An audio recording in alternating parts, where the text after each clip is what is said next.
Hi, I'm Greg Mueller. I'm talking to you from Marseille, France at the IUCN World Conservation Congress. It's day one. Really exciting to be here.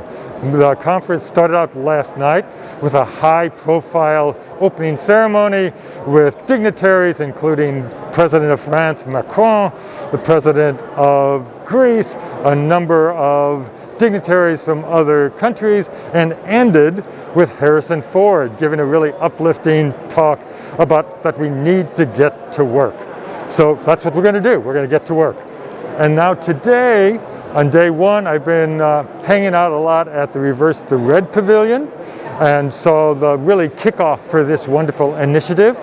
Then I went to the press conference for the update for the Red List, IUCN Red List, which is exciting. There are now 525 fungi on the Red List. And then I'm going after this to a wonderful session on saving the planet, save the plants. And so there's a lot more happening, and stay tuned, we'll be hearing more about it.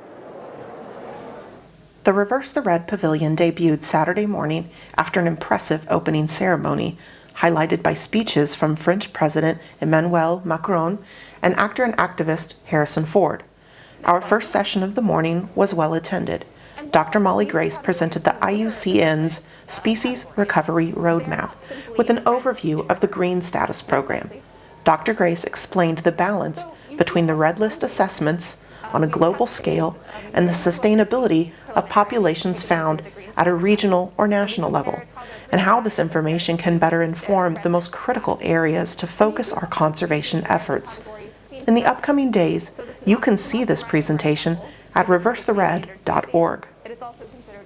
The Reverse the Red Film Showcase began its showing at the Central Stage Saturday morning and continued its rounds throughout the pavilion all day. Our afternoon session at the Central Stage was presented by Mayfon Griffith, Executive Director of IAZA. Griffith spoke toward the successful campaign by European zoos to focus conservation efforts on Asian songbirds. Her presentation will be available in the upcoming days. Saturday's workshop at the Reverse the Red Pavilion focused on creating a social movement. Sean Southey presented several examples of successful efforts to change perceptions and behaviors on a mass scale, relating some of today's social movements to conservation efforts in the past. After the presentation, coordinators from the Global Center for Species Survival led an active workshop with the audience that focused on how Reverse the Red could become a movement and how participants could utilize Reverse the Red at their organizations. Southey's presentation and the results from the workshop will be available in the upcoming weeks. The Reverse the Red Pavilion closed out the day with a presentation by Barney Long regarding the urgency of conservation efforts to protect Sumatran rhinos. Then, Princess Laurentien of the Netherlands spoke to a packed house at the pavilion and implored the audience to organize their efforts to save species like these rhinos. The event highlighted a full day of programming at the Reverse the Red Pavilion.